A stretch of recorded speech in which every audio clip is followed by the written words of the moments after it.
If she can't speak, she can't fly. That sentence, that voice, it echoed through the cabin like someone had pulled the fire alarm on human decency. I turned my head just in time to see Monica, tight bun, sharper tone, grabbing my daughter's arm, trying to yank her from her seat. Liana's speech device nearly slipped from her tray table, still lit up with a message she'd typed moments earlier. I understand the safety rules. I'm okay. But Monica didn't care. She didn't read the screen. She didn't look at Liana like a person, just a problem. Let go of my daughter, I said, trying to stay calm, trying not to let my voice tremble. But inside me, something ancient stirred, something I hadn't needed to wake up in a long time. Liana's fingers hovered over the screen. She was trying to type something else. She was crying, silently, the only way she knew how. A passenger 2 rows back stood up. "This is wrong," another voice. "She's a child." And then someone shouted, "Let her go!" People didn't know who I was. Not yet. But in 10 minutes, this entire airline would. 1 hour earlier, the morning had started smooth, as always. Liana was quiet but focused, typing on her screen as we rode to the airport. "Are we really staying near the ocean?" she wrote. "Right on the water," I smiled. "Corner suite, private balcony. I even got your favorite kind of cereal delivered to the room." That got me half a smile. I always over-prepare. Traveling with a child who can't speak isn't about packing bags. It's about anticipating the hundreds of ways the world might misunderstand her. I'd called the airline twice, filled out all the paperwork, emailed access bridge verification forms, confirmed her speech device was cleared for in-flight use. We had early boarding and bulkhead seats, enough space for her chair and her calm. We arrived 3 hours early. Checked in. TSA gave no issue. The gate agent smiled and helped us down the jet bridge before general boarding. That's when the calm broke. The first flight attendant, a young man named Jared, greeted us with warmth, helped lift the aisle arm so Liana could park her chair neatly. But then, Monica entered. She didn't greet us. She didn't look at us. She stood at the end of the row and said sharply, "She can't sit here." I blinked. "I'm sorry?" "This row is designated emergency assist. Passengers must be able to follow verbal instructions. If she can't speak, she can't respond." I stayed calm. "These are bulkhead seats, not exit row, therefore accessibility. Everything was pre-approved." Monica crossed her arms. "Pre-approval doesn't override safety." Liana began typing slowly, deliberately. Her screen lit up. "I understand emergency procedures. I'm not a danger." Monica didn't even glance at the screen. "You have 2 options," she snapped. "Move to the back or get off the plane." I turned to Liana. Her eyes were wide. Her shoulders had tensed. She was scared. She was trying to be brave. "I'd like to speak to the captain," I said evenly. Monica's voice sharpened. "Captain defers to my decision on passenger compliance." And then, louder, "Security!" The air in the cabin changed. Passengers stopped chatting. Phones came out. Someone started filming. Liana flinched. Her hands shook. She was still trying to type, still trying to explain herself, still trying to prove she was human enough to stay. A man in his 60s stood up, voice calm but firm. "I'm a physician. That girl is nonverbal, not uncompliant. Your behavior is medically and ethically outrageous." Monica ignored him. "Please sit down, sir, or I'll have you removed as well." An officer appeared. "Is there a problem here?" "She's not following protocol," Monica insisted. "She cannot respond vocally. She is a safety risk." I shook my head. "That's not true. Her system is FAA cleared. Her seat is documented. She's flown dozens of times on this exact airline." The officer looked between us, visibly uncomfortable. "Sir, I think we should step off and talk this through." Liana's eyes met mine. Wet.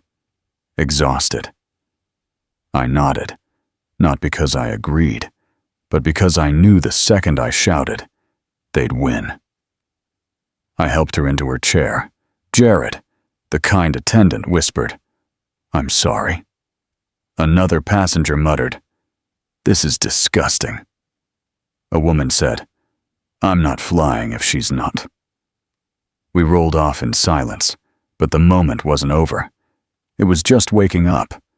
Outside the plane, the terminal buzzed. Some passengers had followed. Some were arguing. Others filmed. One woman even hugged Liana. Then, "Ms. Brooks," I turned. Samuel Diaz, station manager. Eyes wide, confused. "I just saw the manifest update. You were removed." I nodded, because she can't speak. Monica refused to acknowledge her device, her credentials, anything. She humiliated my daughter. Mr. Diaz's face hardened. "That's illegal and unacceptable." Liana tapped her device. "Why do people hate what they don't understand?" He crouched beside her. "I don't know, sweetie, but you won't be treated like that again." And I, still silent, took out my phone, opened an app, tapped into the FDCI backend. VistaJet Midwest, compliance level. Green status. Certified. I toggled one switch. Downgrade to non-compliant. Behind me, Diaz's radio crackled. "Sir, FAA alert. VistaJet compliance flag triggered. We've lost approval to board assisted passengers at 63 terminals." His head snapped toward me. "You?" he whispered. I nodded. I didn't yell. I didn't scream. I just made it fair. The first sign that something had shifted came not from the people, but from the screens. Behind the check-in counter, one of the monitors blinked. Once, twice, and then flashed red. Access bridge. Priority alert. VJM 482. DN. TPA FDCI. Compliance. Downgraded. Non-compliant action required. Terminal suspension initiated. The young agent behind the desk froze. She leaned forward, confused. "Manager Diaz?" she called out. "You need to see this." He was already walking back from where he had spoken to Liana and me. I could tell he'd received something on his radio. His eyes weren't just wide now. They were locked in. "Tell me that's not what I think it is," he muttered. The agent turned the monitor toward him. He stared. Then his lips tightened. "We just lost FDCI access. That means—" He didn't finish the sentence, but I did. "That means VistaJet can no longer board any assisted passenger at any access bridge terminal until full compliance is re-verified. That was 63 terminals across the country." "Jesus," he muttered under his breath. "This fast?" I gave a quiet nod. When the system works, it works fast. Samuel Diaz turned to me, half shocked, half stunned. "You're that Brooks?" I didn't say anything. He looked at Liana, who was still watching, quiet but alert. "You built the thing that's kicking us out of our own infrastructure." I turned my attention to Liana. "No, she built it. I just gave it a name." The ripple effects weren't slow. They were instant. Within minutes, 3 more monitors inside the terminal lit up with compliance warnings. The boarding bridge to Gate 22, where our flight had been, froze mid-sequence. The scanner turned red. The crew inside started radioing furiously. I overheard the codes. VJM 482, halt boarding. Repeat, halt boarding. Compliance risk. And then came the effects. Flights with pre-approved passengers requiring accessibility were flagged for audit. The VistaJet scheduling system began pulling back boarding passes. Flights to and from Denver, Austin, Charlotte, and Sacramento, all showing pending reauthorization. People started asking questions, and Monica started to panic. She came stomping back into the gate area, her uniform still pressed, but her posture less so. She was scanning the room until her eyes landed on me and Liana. There was something different in her now, less command, more calculation. She walked straight up to us, ignoring the cluster of crew members, now murmuring near the boarding desk. "What did you do?" she hissed under her breath. I looked at her without blinking. "I did what you refused to do. I recognized my daughter as a human being." "This isn't over," she snapped. I raised an eyebrow. "You're right. It isn't. Because this isn't just about us. It's about every person you've ever treated like they were less because they couldn't speak your language, or speak at all." She stepped closer. "You could have just taken the next flight. But no, you had to." "What? Make a scene?" I didn't flinch. I didn't make a scene. "You did. I made a change." Monica looked like she wanted to say more, but then Samuel Diaz's voice cut through the terminal loud and sharp. "Monica Raines, step aside, please." She turned. He was already walking toward her, flanked by another uniformed crew manager and a man in a suit, VistaJet's legal representative. The suit had just arrived. You could tell by the briefcase and the silence around him. "Ms. Raines," the man said, "please follow us to operations now." She hesitated. "Why?" Diaz replied flatly. "There's an open investigation into passenger discrimination, willful violation of FAA protocol, and interference with a registered accessibility system. Your flight status is suspended pending full review." But the legal rep raised a hand. "No further discussion. This way." Monica turned and walked, stiff, escorted by the two men. Her eyes darted to me once, just once, but there was no more fire left in her. The room was too quiet for anyone to pretend nothing had happened. 15 minutes later, Samuel Diaz returned. He knelt again beside Liana, who hadn't taken her eyes off him since he'd left. He spoke softly. "Your seats are still yours. We've reassigned a new crew. No, Monica. Not ever again." Liana typed quickly. "Thank you. That helps." He looked up at me. "I'm sorry. You shouldn't have had to do what you did, but I'm glad you did it." I nodded, not out of gratitude, just acknowledgement. "There's still more to do." Diaz tilted his head. "What happens next?" I looked toward the monitor, now glowing orange. "Next, VistaJet Midwest either signs the Passenger Communication Equity Charter or they start pulling planes out of the sky."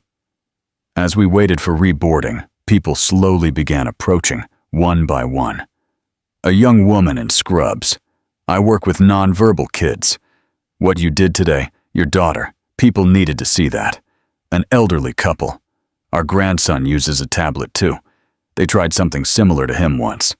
We didn't know you could fight it like that."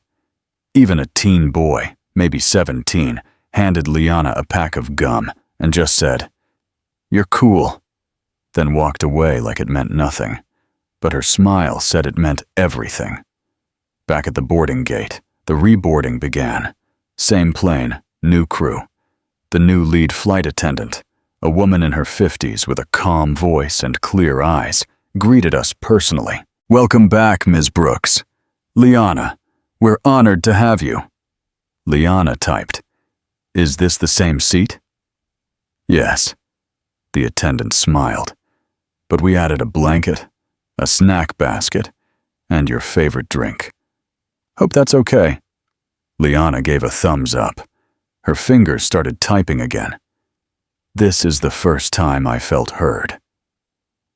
As I helped her into her seat, I looked down at my daughter, my brave, brilliant, utterly voiceless daughter, and felt something shift inside me. I had spent years building systems for people like her, advocating, designing, negotiating. But I'd forgotten one thing. The system means nothing if the people inside it still choose cruelty. This wasn't about a policy, or a seat, or even a flight. It was about dignity. And now that dignity had a name, a price, and a response measured in airports. Before takeoff, my phone buzzed.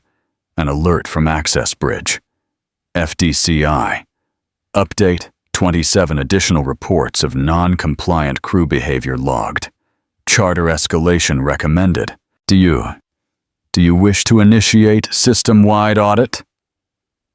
I glanced at Liana. She was staring out the window, her fingers resting on her lap, screen dark for the first time all morning. I smiled.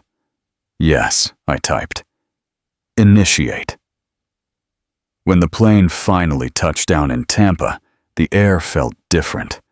It wasn't just the humidity or the palm trees outside the window. It was the silence, the kind of silence that comes right after a storm. But before the press shows up, Liana leaned her head against the window. She hadn't typed a word in over an hour. I looked down at her hands, resting still on her lap, tablet dark, and I knew she wasn't scared anymore. She was watching, not the world outside, but the world inside. We exited the plane to polite smiles and a new ground crew that acted like we were royalty. Margaret, the lead flight attendant, walked beside us the whole way, as if daring anyone to interrupt. At the bottom of the jet bridge stood two men in suits. One was from Access Bridge. The other wore a badge from the FAA. Both looked nervous. Not because of me. Because they'd read the report. Because the entire system had. Ms. Brooks, the FAA rep said, could we have a moment of your time? Liana glanced at me. I nodded. Of course. We followed them into a private lounge, not a fancy VIP suite, just a quiet space away from the noise. And for the first time in hours, I sat down. Liana parked her chair beside me, eyes locked on the FAA badge. The man cleared his throat. My name's Dennis Hall. I oversee regulatory compliance for federal accessibility enforcement. We received the compliance drop on Vista Jet Midwest about 34 minutes ago. He glanced at his tablet. I'm going to be honest. We've never seen a drop trigger to that fast, or that wide. I built it that way, I replied calmly. Delay costs lives. The Access Bridge rep, a younger man named Cole, shifted awkwardly. It's gone viral, Tasha. The incident. The clip. Monica grabbing Liana's arm, the screen showing her message. It's been posted to X, Threads, TikTok, everywhere. He hesitated. It's past 2.8 million views. Liana turned to me. Her tablet lit up. Was I wrong to let people see? I shook my head. No, they needed to. Dennis continued. Here's where it gets more serious.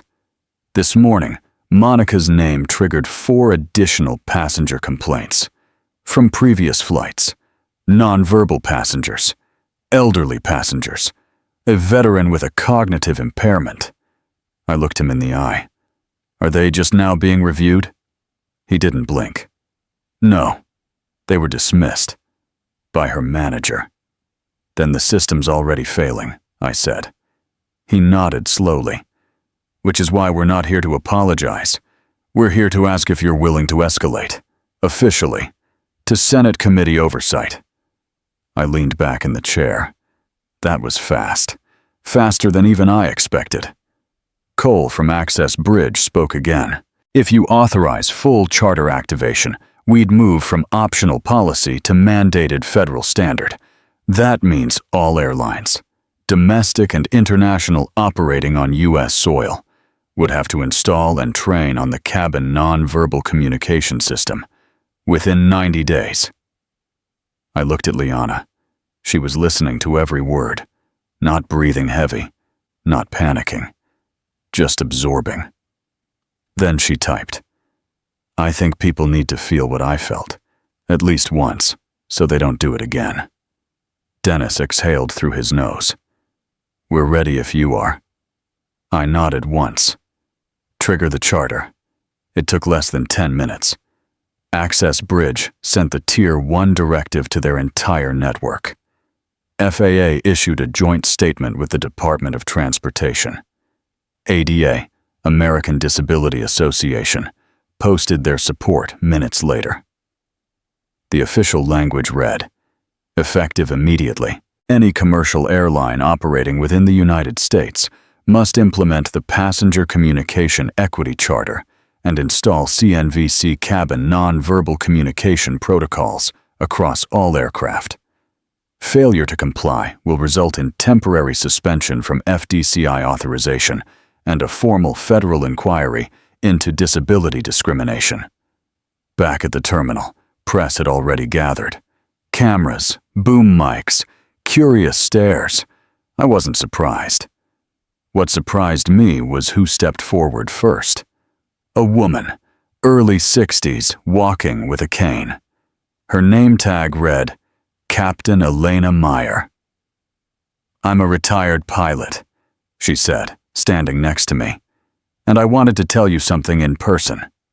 I waited. She looked at Liana. "I had a daughter, born without verbal capacity. She passed when she was 8. Silence. I watched that clip last night, and I cried. Not because it was cruel. I'm used to cruel.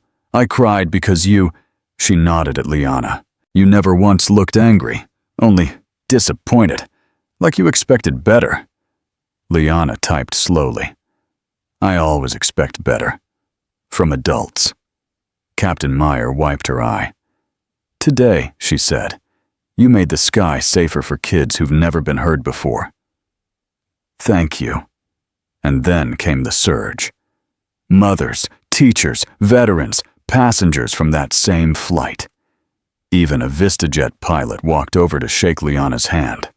The media started asking questions, but I didn't answer. Not yet. Because in that moment, it wasn't about what I'd say. It was about what they'd feel, and they felt it. The shift.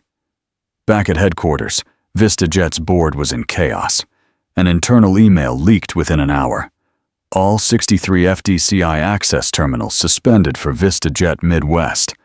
420 Maldonadas, in contract value, frozen pending reinstatement. Crew training programs to be audited. Monica Raines terminated. All past discrimination reports reopened. That's how the system collapses. Not with one big explosion, but with one small girl. Typing. We spent the night in Tampa quietly. Liana didn't want to talk.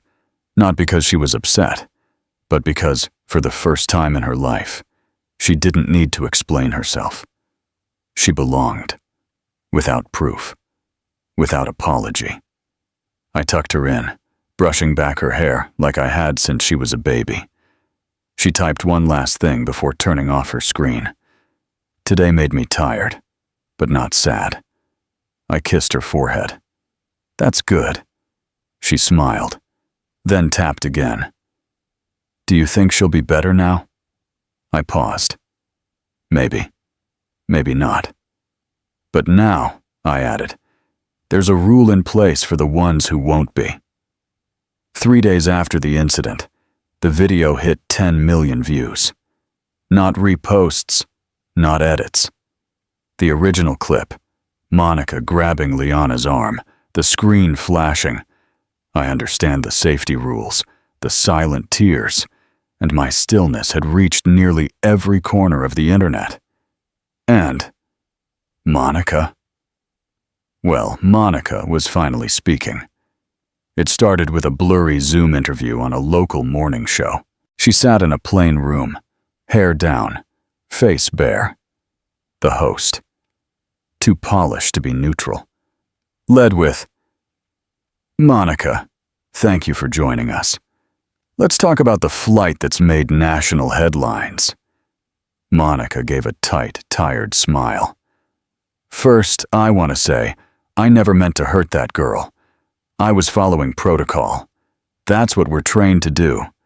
I didn't know who her mother was." There it was. Not, "I didn't know she was nonverbal." Not, "I didn't know she was pre-approved." Just, "I didn't know who her mother was." The host leaned in. "But there's now a federal charter carrying her name. And you were terminated." Monica's voice stiffened. "I've worked 14 years in this industry. I've served thousands of flights. We're told to prioritize safety. That's what I did." The host nodded slowly. "There are also reports that this wasn't your first incident involving passengers with disabilities." Monica blinked. That part wasn't in the questions she was promised. I was watching the interview from my kitchen in Alexandria, sipping coffee. Liana quietly next to me at the table, tapping through her schoolwork. She paused when Monica's face appeared. "Is that her?" she typed. I nodded. "That's her." Liana stared at the screen, then slowly turned it off. She didn't want to hear it, didn't need to. She'd lived it. Meanwhile, the real investigation had begun. The FAA, ADA, and Access Bridge had opened a joint review task force, not just into Monica, but into every unresolved complaint against VistaJet's East Coast crew rotation. What they found: a pattern. Dismissed reports. A captain who claimed he'd seen Monica humiliate a deaf passenger 2 months earlier. An elderly woman who had submitted a letter about being talked down to like a child after asking for a wheelchair. Even a former flight attendant who filed an internal memo. Monica is a liability. She's reckless with passengers who need empathy. That one had been buried. Not anymore. Monica's second interview didn't go as planned. This time, the journalist was tougher. No scripted fluff. "You've said this was about safety, but 3 separate FAA certified accessibility reports show the passenger was pre-approved. Her device was registered. The seats were assigned correctly. So, what part of safety were you enforcing?" Monica hesitated. I thought she couldn't respond if something happened." "So, did you ever try listening to her device? I didn't realize she was using one. It was on her lap, lit up, in clear view." Silence. "Ms. Rains, do you understand why this has become national?" Monica swallowed. "Because her mom is powerful?" "No," the host replied. "Because your behavior isn't rare." But her mom finally had the tools to expose it. Back at Access Bridge HQ, our legal team finalized the data dump. Every major airline was sent a compliance map showing where they stood on the FDCI spectrum. Green meant clear, yellow meant at risk, red meant frozen. VistaJet Midwest. Red. Fully grounded for disability-related service. The pressure was building. In less than a week, they'd lost $20 million in service contracts, 63 airport boarding rights, 3 federal aviation partnerships, 1 CEO, who quietly resigned for personal reasons. And they hadn't seen the worst yet. Because then came the hearings. The Senate Transportation Committee requested a formal statement from Access Bridge, not just about what happened, but about why it kept happening. They wanted to know why it took a CEO to force the system to respond, why 27 prior complaints were dismissed, why disability training remained optional for crew, why no one thought a child crying silently might still be in distress. They asked if I'd be willing to testify. I said yes. Not as Tasha Brooks, CEO, but as Liana's mother. The day of the hearing, Liana came with me. She wore a navy dress. The one with small silver buttons and butterfly pins. I wore black. No logos. No makeup. Just intention. We entered the room quietly. No security detail. No PR flack. And when it was my turn, I stood. But I didn't go on and on. I simply said, "My daughter is not a problem. She's not broken. She's not difficult to serve. She's just quiet. And in this country, quiet should never mean invisible." There was silence. And then I added, "I built a system to protect passengers like her. But no system can fix a culture that excuses cruelty. That's why today, I'm not asking for enforcement. I'm demanding transformation." Later that night, Liana and I sat on the hotel balcony overlooking Capitol Hill. She typed something and slid the screen to me. I didn't understand everything, but I think they did. I nodded. They did. "Is it over?" "No," I said. "But now, it's no longer hidden." That same night, Monica's final video surfaced. A shaky cell phone clip from 2 years ago. She was in uniform, arguing with a blind passenger, telling him, "Next time, don't expect us to babysit." It had been quietly deleted back then. But nothing really disappears. Everything you bury eventually resurfaces. The next morning, we got a letter from the White House. Liana was invited to speak through her device at a national accessibility conference, but she said no. Instead, she typed, "Let someone else go next. I already had my turn." That's my girl. 5 days after the hearing, the calls started coming in. Not from lawyers, not from news anchors, from airline CEOs. The first was from Robert Lin, head of Aero Vista Airlines, one of VistaJet's biggest rivals. He didn't call me directly. He went through Access Bridge's legal department. But the message was clear. We want to be the first airline to adopt full integration of the Passenger Communication Equity Charter. No delays, no negotiation. Just tell us what compliance looks like. That surprised me. CEOs don't usually move that fast, especially not when they think they can still outweigh the storm. But this wasn't a storm anymore. It was a shift, and nobody wanted to be the next Monica. Within 48 hours, 3 more airlines joined. Transequator, Falcon Air, Horizon Link. Their reps asked for training modules, tech specs, implementation roadmaps. One of them even said, "Can we put Liana in the video campaign?" I declined politely. This wasn't about PR. This was about fixing something broken, and you don't patch a leak with a slogan. Meanwhile, the FAA was under pressure. Journalists kept asking the same question. If Access Bridge had the data all along, why didn't the FAA act sooner? The answers got more uncomfortable by the day. An internal email leaked, dated 6 months earlier, showed that a junior analyst had flagged Monica's flight behavior as a potential red-level concern. The response? Let the airline handle it internally. That phrase became a headline. Let the airline handle it. The loophole that left passengers vulnerable. The story trended for 2 full days. At home, Liana didn't talk about it much, but I could tell she was still tracking it. She'd scroll through the news on her tablet, fingers brushing headlines, eyes flicking toward me whenever something hit close. One night she typed, "Do they really want to change? Or just look like they do?" I thought for a moment.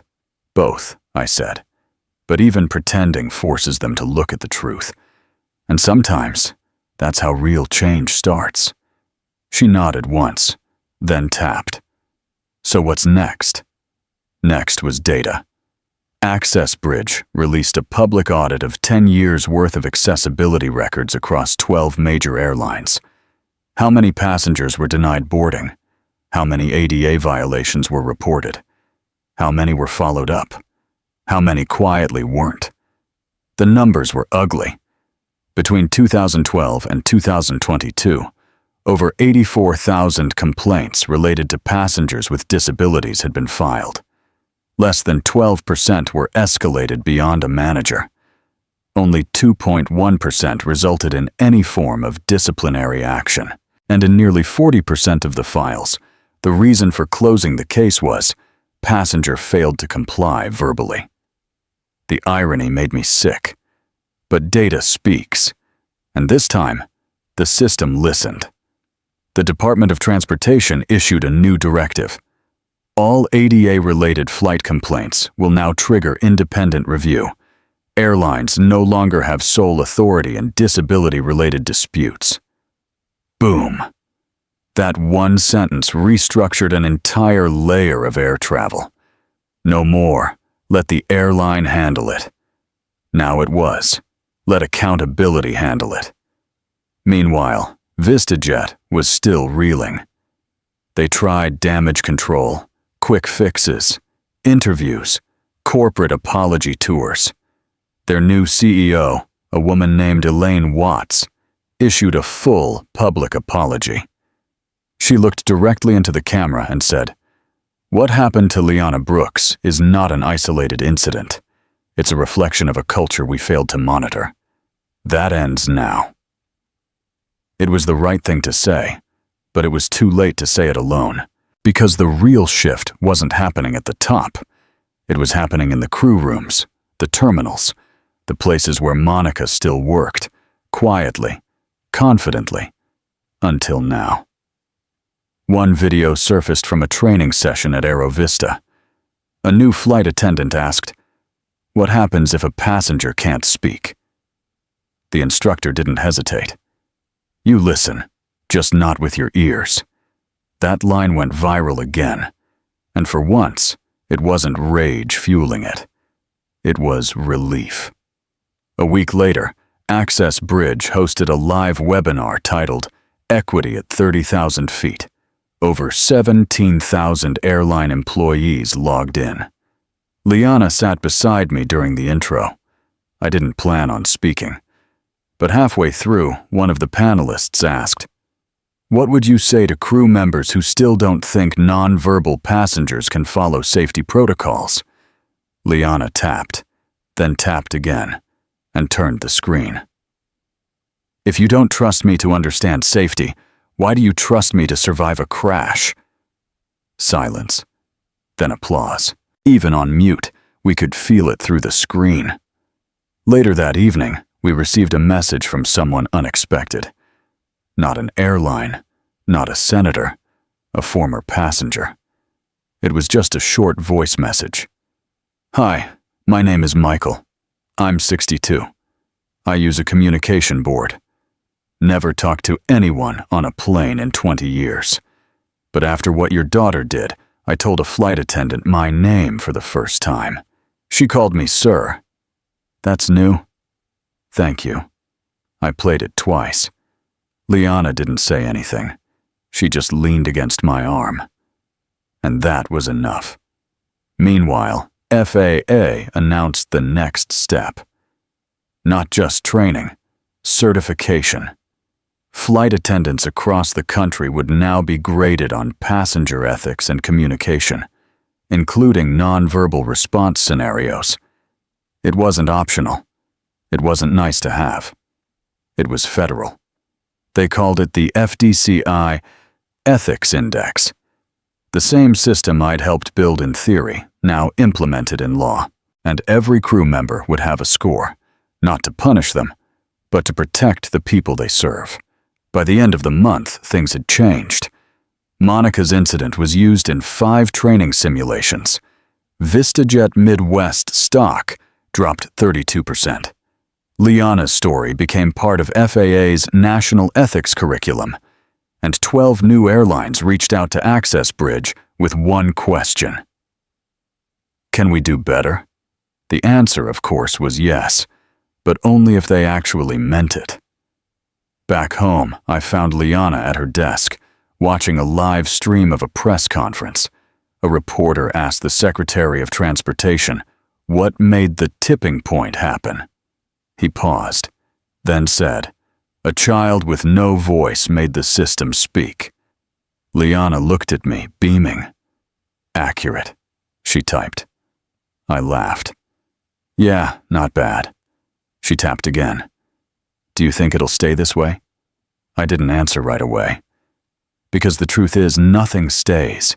It has to be held, reinforced, refought, relearned.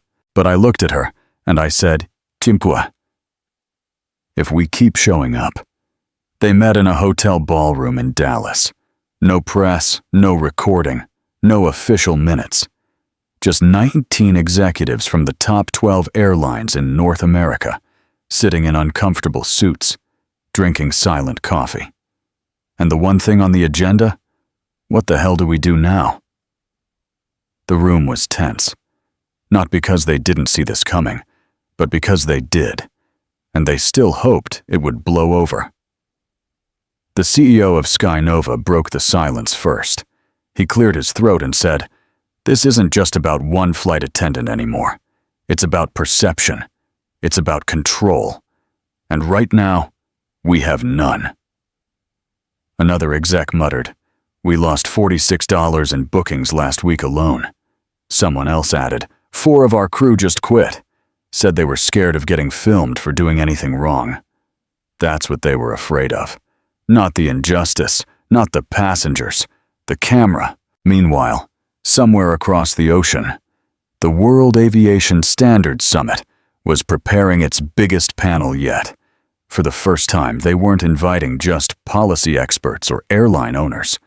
They were inviting passengers, disabled passengers, parents of disabled children.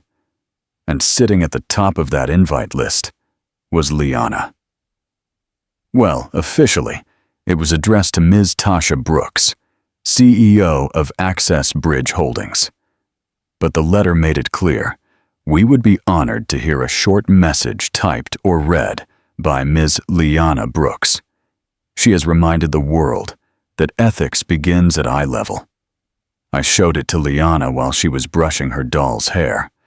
She looked at the invite, then typed, "Is that the one with the flags?" "Yeah," I said. "It's international." She thought for a second, then typed again. "Okay, I'll go. But I'm not dressing boring." Back in Dallas, the airline CEOs continued their closed-door session. Someone finally said it. "Do we sign the charter?" The room went quiet again. The charter they were referring to wasn't a government mandate yet. It was the Passenger Ethics Accord, spearheaded by Access Bridge and the FAA, outlining new standards in crew training, tech integration, and complaint transparency. Signing it would mean opening their training systems to federal inspection, agreeing to publish ethics score data quarterly, accepting third-party passenger advocates on advisory boards, and worst of all, for them, it would mean admitting they'd failed before. The CEO of Falcon Air leaned back and said flatly, "Sign it, or get ready to explain to shareholders why we're the last ones on the wrong side of history." No one argued. By the time Liana and I landed in Switzerland, 9 airlines had signed the accord, not in private, in press conferences, with microphones, flags, pledges, and one shared message. We are changing not because we have to, but because we finally realize we should have long ago. It sounded good, maybe even honest, but I knew better. Change doesn't start in boardrooms. It starts in fear. And right now, they were scared. Of passengers, of cameras, of being next. The summit was held in a high-rise conference center in Geneva. Liana wore a gold jacket and butterfly hair clips. I wore a black blazer and low heels. No script, no branding. We arrived at the green room, and the coordinator asked gently, would she like to go before or after the delegate from Spain? Liana typed, before. I'm not waiting for adults to finish. They laughed. I didn't. She meant it. When her name was called, the crowd hushed. Liana was the smallest figure on the stage. No teleprompter, no standing ovation. Just her and the screen. She tapped a single sentence. It echoed across 700 people in the room and 4 million watching online. If I'm strong enough to fly, you should be brave enough to change. The room was silent. Then someone clapped. Then more. And then everyone stood. Not because she was powerful, but because she was undeniable. That night, something strange happened. A video went viral. But it wasn't Liana. It was a secret recording from the Dallas CEO meeting. Someone in that room, maybe a whistleblower, maybe just tired, had recorded the whole thing. And in it, a voice clearly said, "Let's just sign the charter so we stop bleeding money. We can scale back later once the media cools." The backlash was immediate. The headline on every screen the next morning. They never meant it. Airlines caught faking reform plan. I expected panic, retractions, PR teams scrambling. But something better happened. One by one, junior flight attendants, regional managers, ex-crew, all started posting. We meant it, even if our bosses didn't. They posted photos in training rooms, holding signs. Passenger ethics matter. I serve with dignity. Liana changed me. It wasn't a campaign. It was real. The frontline staff, finally, started owning the change the top feared, and the industry began shifting from the bottom up. Liana saw it all on her tablet. She looked up at me that night while brushing her teeth. Did I do that? I smiled. No, you started that. They're the ones choosing to finish it. She paused, then typed. Good.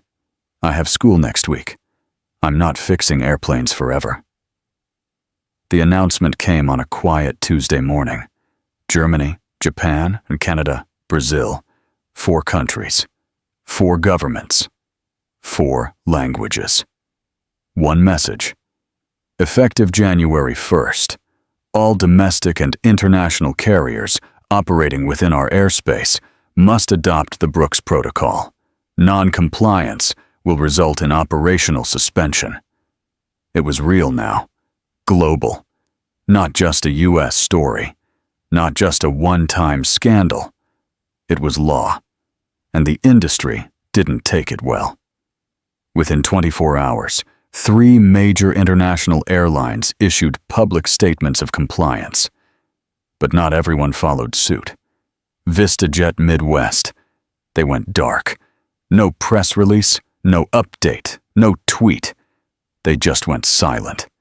And that's how we knew something was up. 3 days later, an article appeared in a niche aviation policy blog. Small publication, low traffic. But the headline was sharp. Brooks Protocol will bankrupt regional airlines, experts say. It cited anonymous senior executives, independent cost analysts, and aviation freedom coalitions. It claimed the policy was rushed, biased, and based on anecdotal incidents. Buried halfway through the article was a quote. The emotional manipulation by certain high-profile families has distorted rational policymaking. I stared at that sentence for 10 minutes, and then I realized they were coming for Liana. The next 48 hours were a blur. Cable pundits started weighing in. Some defended the policy. But others? Should a child's trauma dictate aviation law? When feel-good stories become federal overreach, is the Brooks Protocol ADA reform? Or woke optics? They never said her name. But they didn't have to. The comments were worse. One thread read, "Pretty sure that CEO Mom planned the whole thing to boost her company."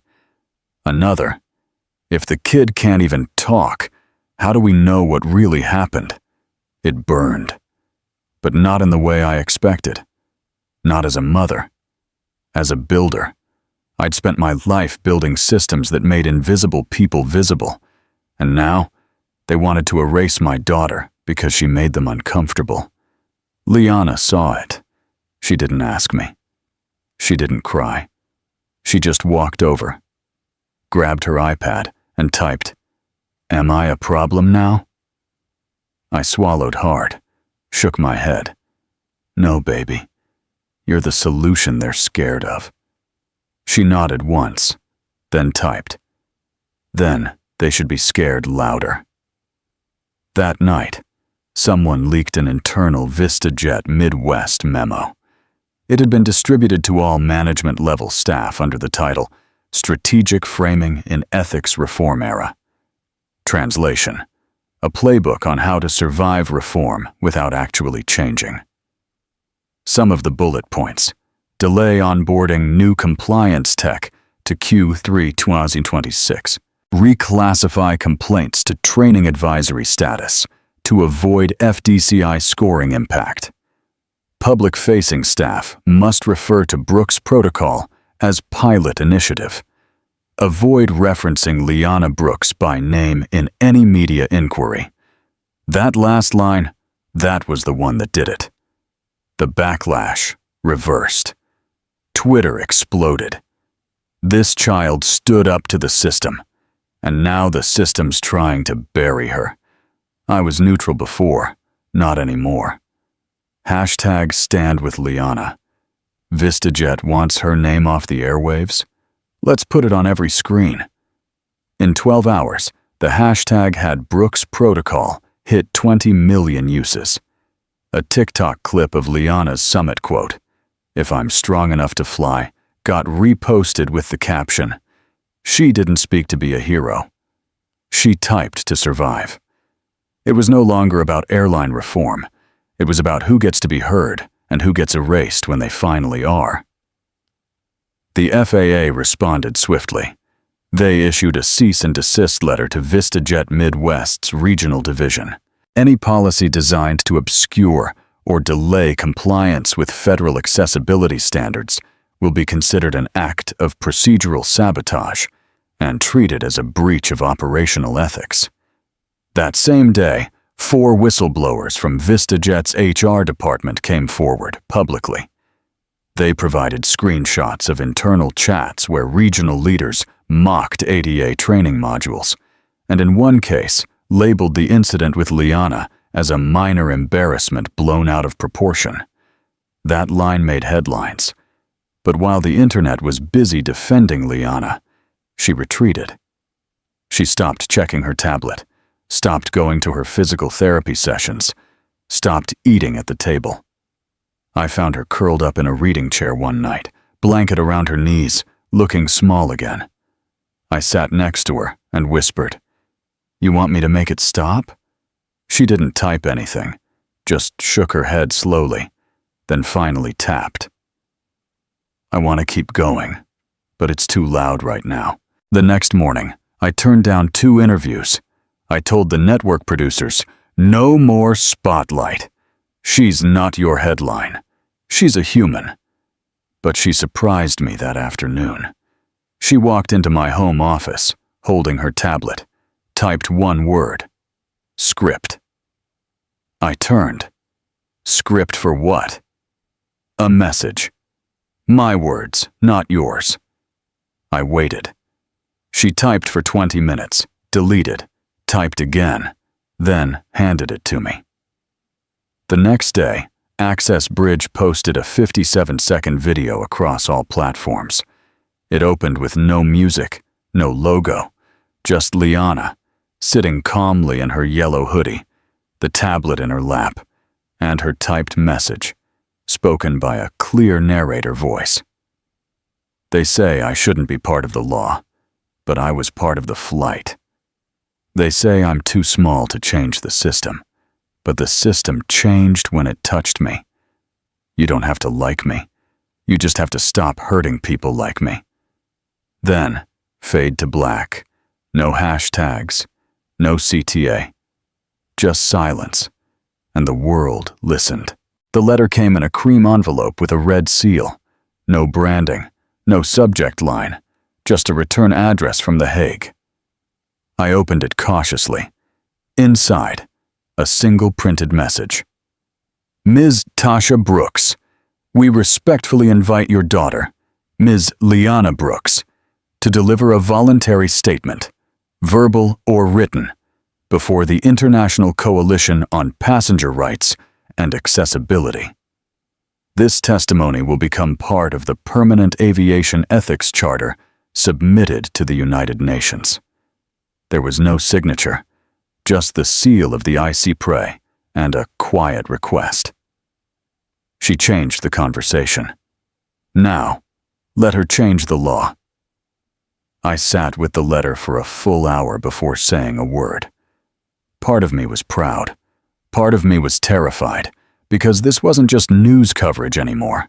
It wasn't trending hashtags or op-eds. It was history, and they wanted my daughter to speak into it. Liana was folding socks when I told her. She looked up, eyebrows raised, expression blank. Then, slowly, she reached for her iPad. Will I have to go alone? No, I'll be there every second. Will they listen to me? They're not just listening, they're writing it down in stone. She paused, typed. Then, let's write it well. But halfway across the ocean, VistaJet Midwest was unraveling. The federal investigation was no longer civil. It had gone criminal. A series of leaked documents showed that not only had the airline tried to bypass Brooks's protocol, they'd attempted to sabotage it. They pressured whistleblowers to recant. They paid third-party firms to smear the initiative. They even edited internal cabin logs to delete mention of dragging or forcibly removing passengers. Worse still, someone inside had kept the original flight video, and when that surfaced, it was undeniable. Liana being dragged down the narrow aisle, her tablet falling, her eyes locked on the ceiling in silent panic. There was no noise, no scream, just resistance, and then collapse. The silence made it more powerful. Public rage reignited. The FAA issued a complete operational freeze on VistaJet Midwest. 63 airports suspended landing permissions. $420 million in pending fuel and service contracts were voided overnight. By Friday morning, the CEO had resigned. By Saturday, the DOJ had opened charges of criminal negligence, document tampering, and intentional obstruction of federal reform. And the name on every screen wasn't VistaJet. It was Liana Brooks. Again. We flew to The Hague in silence. No press, no welcome crew. Just an escort van, a black car driver, and a woman named Corinne from the ICPRA, who handed Liana a folder and whispered, "You don't have to perform. You just have to exist." We stayed in a small suite in a hotel with soft walls and no news channels. Liana read her old journals. I deleted 12 emails from reporters. That night, while brushing her hair, I asked gently, "You sure about this?" She typed, "Yes, but don't say anything for me." This time, it's my voice. I kissed her forehead. The chamber room was a dome of glass and brass. Representatives from 42 countries sat around a U-shaped table. Cameras were limited. No live broadcast, just archivists and note-takers. When Liana entered, the room didn't applaud. They stood. She wheeled to the center podium, placed her tablet on the stand, took a breath, then tapped word by word. "You've written laws that assume I don't exist. You've trained staff to manage problems, not people. You've spent more on lawsuits than on ramps. I can't talk, but I see everything. I was silent on that flight, but I wasn't invisible. And now you're going to remember me in every policy you ever write again." Silence. Not a cough, not a shuffle. Then one delegate from Norway leaned into his mic. "Thank you, Ms. Brooks. That was the clearest testimony we've heard in years. And just like that, it was done. She turned, wheeled back, and looked relieved, not proud. Just lighter. Back home, the clip aired on public broadcast. It wasn't loud, wasn't viral. But it reached the right people. Within a month, the passenger ethics bill was introduced to the U.S. Senate, backed by a bipartisan coalition. Canada adopted the Brooks Clause into its Accessibility Act. South Africa launched a partnership with Access Bridge. And in New York's JFK, one flight crew taped a message over the bulkhead. If you can't speak, we'll still hear you. The Liana Standard. At night, Liana went back to reading novels. She still used the tablet, still moved slower than most. But people saw her differently now, not as a victim, not as a symbol, just as someone who stood still while the system bent around her. She wasn't chasing justice. She was the gravity it orbited. And for once, the world admitted it. They had 3 months. 3 months to review, revise, and ratify the Brooks Protocol. And when the deadline came, every G20 nation had signed except one. France, no press statement. Press, no official rejection. Just nothing. They let the deadline pass in silence. Within 48 hours, 6 major airport hubs across Europe, Brussels, Amsterdam, Munich, Dublin, Vienna, and Prague, issued a coordinated alert. Effective immediately, all inbound and outbound flights involving non-compliant jurisdictions will be held pending ethical review. It didn't mention France by name, but everyone knew. Charles de Gaulle Airport ground to a halt. In Paris, the media called it an act of retaliation. Airline execs called it political blackmail. One nationalist newspaper called Liana unfabrication. A 15-year-old puppet of a grieving mother's agenda, they wrote. We didn't respond, because sometimes silence is the loudest answer. But in Brussels, something else was unfolding. A private summit. No cameras, no headlines. The founding board of the International Passenger Ethics Coordination Council, IPCACC, was gathering for the first time. 7 voting members, 1 seat left open. The invitation came via encrypted file. We invite Ms. Liana Brooks to serve as a permanent observer and moral authority advisor, with full access to charter drafts, amendment veto rights, and systemic override privileges where human dignity is at stake. She was 15, and they were offering her a seat at the adult table. Not out of pity, but out of necessity. Tasha hesitated. This wasn't a school speech. This wasn't an advocacy summit. This was global power, and power always comes with shadows. But Liana? She just tapped. Don't block me from the table you fought to build. Their first meeting was intense. The room was glass-walled, ringed with acoustic panels, delegates from 5 continents, interpreters murmuring, screens full of passenger data. Tasha stayed quiet in the back, a silent silhouette. Liana wheeled to the central seat and opened her tablet. She didn't say much, but when they debated whether airports in lower-income nations should be exempt from ethical compliance due to economic pressure, she typed one line. Dignity isn't expensive. Neglect is. That line ended the debate. Unanimous vote. No exemptions. Back home, however, France was spinning chaos. National broadcasters rolled out exposés. Did the Brooks Protocol overreach? Are we surrendering to emotional politics? The tyranny of a teenage icon? And then they crossed the line. An anonymous leak.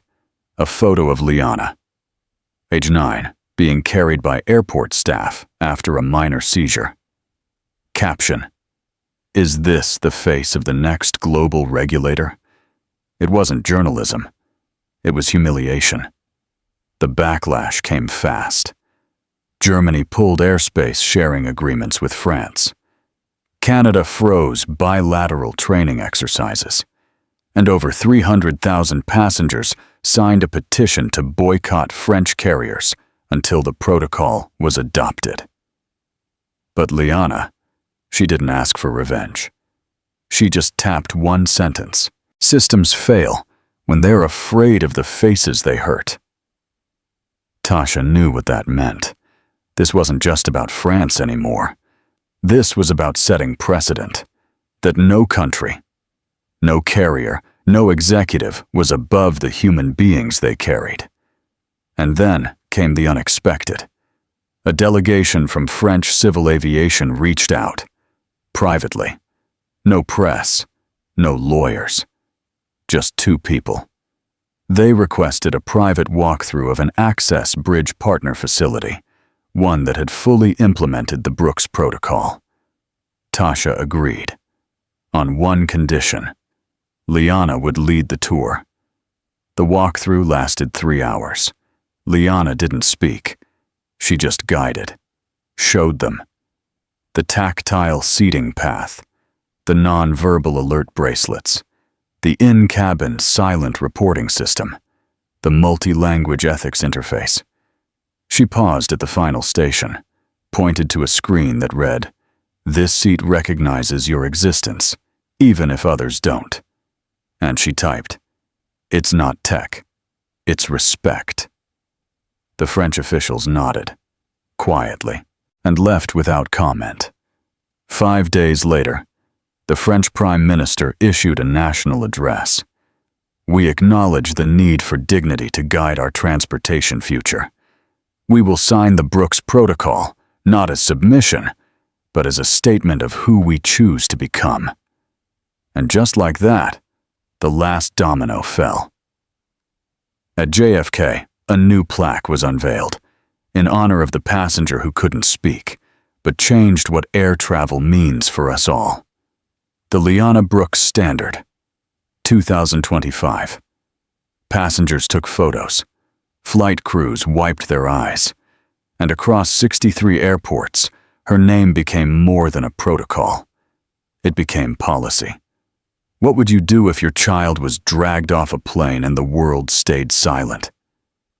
Tell us where you're watching from and what justice looks like to you. Because sometimes, the quietest voices rewrite the loudest systems. The attack didn't come from a press conference. It came in the form of a silent glitch, a single red warning on the Access Bridge admin dashboard. FDCI, integrity compromised, followed by 19 unexplained violations. Score drop 34%. Status non-compliant. Tasha stared at the screen. This wasn't just a system error. It was a coordinated breach, and it was targeting everything they'd built. For the first 10 minutes, the team scrambled. They checked server logs, compared data caches, rebuilt packet trails, and then they found it. A shadow protocol inserted into the compliance AI. It mimicked real flagging behavior. But instead of catching actual violations, it planted fake infractions based on falsified flight footage and tampered audio logs. Someone was trying to make Brooks Protocol look like it couldn't be trusted, and they were doing it from the inside. By noon, the sabotage had spread to 7 partner airlines. 3 airports went on alert. 1 airport in Turkey suspended FDCI use altogether. News outlets started calling it the protocol collapse. Tasha didn't sleep that night. The next morning, a whistleblower from inside Aerolux International came forward. Encrypted email. No name. Just a screenshot of an internal Slack message from the chief technology officer. The faster Brooks collapses, the faster we go back to normal. If she can't speak for herself, she shouldn't be writing rules for us. Tasha froze. This wasn't just sabotage. It was personal, and it was cruel. That afternoon, Access Bridge called an emergency meeting with the FAA and IPEC. 26 leaders joined the video call, screens everywhere, faces tight, voices clipped. And in the center, Liana. She sat silently. Didn't type. Didn't look upset. Just still. When the third speaker began downplaying the breach, calling it technological turbulence, Liana finally raised her hand. Tasha held her breath. Her daughter typed one line. If turbulence made you cruel, maybe the system was built wrong to begin with. Dead silence. Then a ripple of nods. The FAA asked for 72 hours to investigate. Tasha wasn't waiting. She activated a feature they'd kept private, a real-time passenger verification pilot program. Every flagged violation from the past 48 hours was pushed to the actual passengers involved. In under 6 hours, 94% of the so-called incidents were denied by passengers themselves. I was never denied service. No one ignored me. That didn't happen. The credibility of the shadow attack collapsed in real time. But Liana wasn't done. She made one final move. She published an open letter, handwritten, scanned, and sent to every major airline CEO in MAV languages. I don't want to run your systems. I don't want to tell your crews what to say. I want to sit in my seat without being hurt. If that's too much to ask, maybe the problem isn't compliance. Maybe it's you. Liana Brooks. The letter went viral, not in the trending hashtag way, but in the sent silently across boardrooms kind of way. CEOs stopped speaking publicly. Aerolux's CTO was suspended. The breach report was submitted to the DOJ, and the most powerful move came not from Tasha or the FAA, but from Heathrow International, the busiest airport in Europe. They issued a one-line policy update. Any airline that does not meet minimum FDCI revalidation will be denied runway clearance until further notice. 23 airports followed within 48 hours, just like that. Liana didn't smile, but she looked out the window that evening and whispered, "They can take shots at me, but they can't break what I made unless I let them." Tasha stood behind her, quiet, proud, exhausted. "Is this what justice feels like?" she asked softly. Liana didn't respond. She just opened her tablet and typed one last line before going to bed. "No, it feels like accountability, and it's louder than justice. The system hadn't just survived. It had defended itself, because this time the voice they tried to erase was the one rewriting their rulebook." 6 months after the day Liana Brooks was dragged off a plane, every flight crew in America had to learn her name. Not because they wanted to, but because the FAA made it mandatory. The final ruling came on a rainy Monday afternoon.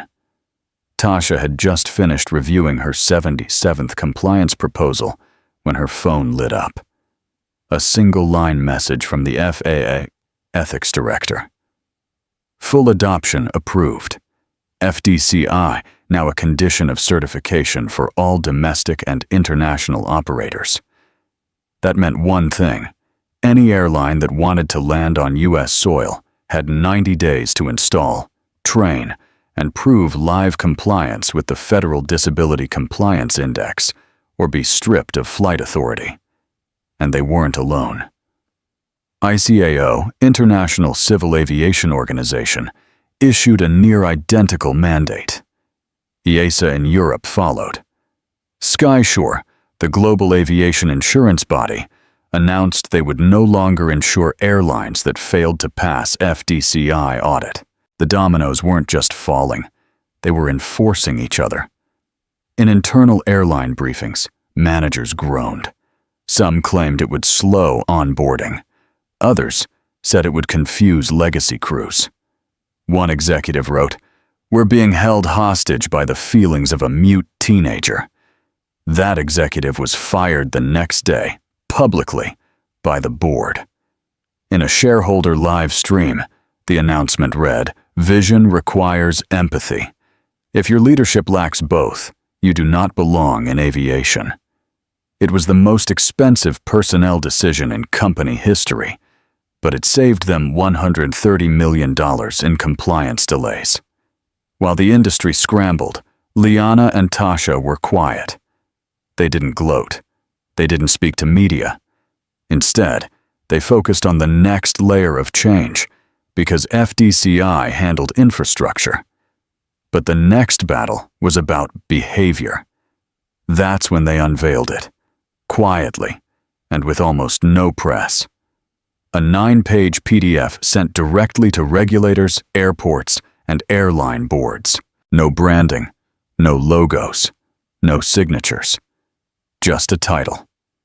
The Flight Justice Index, an evaluation of moral behavior in transit environments. Each flight crew and passenger would receive a dynamic rating, not based on stars or satisfaction surveys, but on non-verbal behavior, conflict resolution, and engagement with vulnerable populations. Not to punish, but to reveal. The algorithm wasn't biased. It didn't care about skin color or accent. It tracked patterns, interruptions, tone shifts, microaggressions. It flagged crews who consistently overlooked wheelchairs. It highlighted passengers who showed protective behavior toward others. It didn't judge. It just measured. And over time, it painted a picture of who we really were, 35,000 feet above judgment. Initial pushback was brutal. Flight unions called it invasive. Passenger advocacy groups warned of digital shaming. But then came the twist. Seattle-Tacoma Airport announced that every crew with a Flight Justice Index score above 90 would be fast-tracked for terminal access, premium lounge routing, and top-tier contract reviews. Air Japan offered bonuses for top-rated cabin crew. Delta installed live dashboards in break rooms. Suddenly, airline culture wasn't just about safety. It was about respect. And Liana? She watched it unfold from the sidelines. Her face never appeared in ads. Her voice never echoed in speeches. But her name? Her name became the baseline.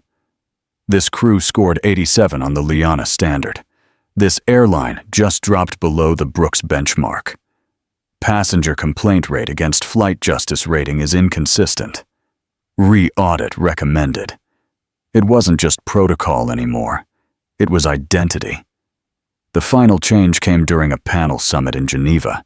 Dozens of CEOs, thousands of attendees, and one surprise agenda item: the future of passenger rights in a post-FDCI world.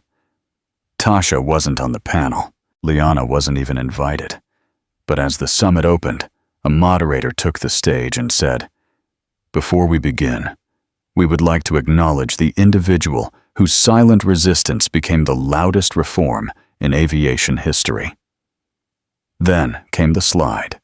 Just a black and white image of Liana, facing away, seated in her chair, holding her tablet in her lap.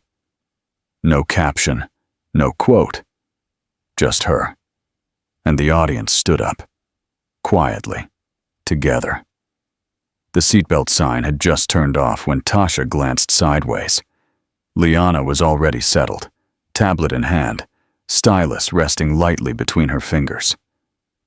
Flight 713, Newark to San Francisco. Right back on Vortex Air, the very airline that had once dragged her daughter from a first-class seat like she didn't matter. 1 year ago, this cabin felt like a battlefield. Today, it felt quiet, like the storm had passed. And in its place, protocols, policies, and people who had learned silently. The flight attendant came by, young, Hispanic, nervous, maybe new.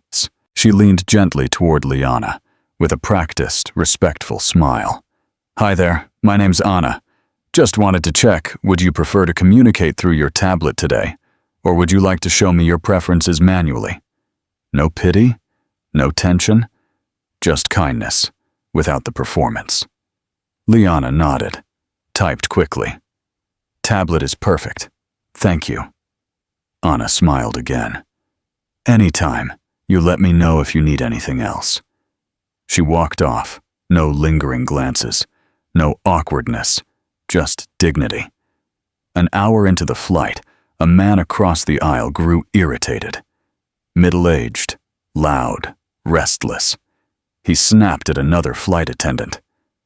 Do you have to keep checking on that girl every 5 minutes? She's not some charity case. The words hit the air like turbulence. A few passengers looked over. Tasha felt her hand curl, but before she could say a word, Anna was there. Calm. Firm. Sir, that's a violation of our passenger ethics code. I'm going to need you to lower your tone and refrain from commenting on other guests.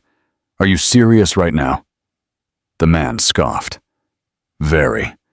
We follow the Brooks Protocol. Every passenger deserves peace. If you continue, this may affect your clearance profile with future carriers. He blinked, swallowed, didn't say another word. Liana never even looked up. They landed on time. No drama, no notes, no violations. But something else happened. As they waited to disembark, Anna returned. She kneeled down slightly beside Liana, voice low. I just wanted to say, I know who you are, and I wanted to thank you. My cousin's in a wheelchair. She flew for the first time last week. Said it was the first time she didn't feel invisible. Liana didn't type anything. She just reached out and touched Anna's wrist. Soft, gentle, grateful. Anna smiled and left. In the terminal, Tasha walked a step behind her daughter. She watched as gate agents nodded politely. As signs read, FDCI certified in quiet silver, as a mother with a child on crutches was helped first without having to ask. It didn't scream reform. It whispered it. Later that night, Liana uploaded a journal entry. No hashtags, no public post, just a personal file titled Final Descent. Inside it read, They no longer ask me if I can speak. They ask if I'd like to be heard. That's all I ever wanted. Then she closed the tablet, rolled toward her window, and watched the stars settle into place. And for the first time in a long time, Tasha didn't feel like she had to protect her daughter. Because the world had finally learned how to listen without needing a voice. Would you ride quietly on a plane, knowing your silence helped change how the world treats people like your child? Tell us where you're watching from and who you're fighting for, even if they never say a word. Sometimes the loudest legacy is quiet.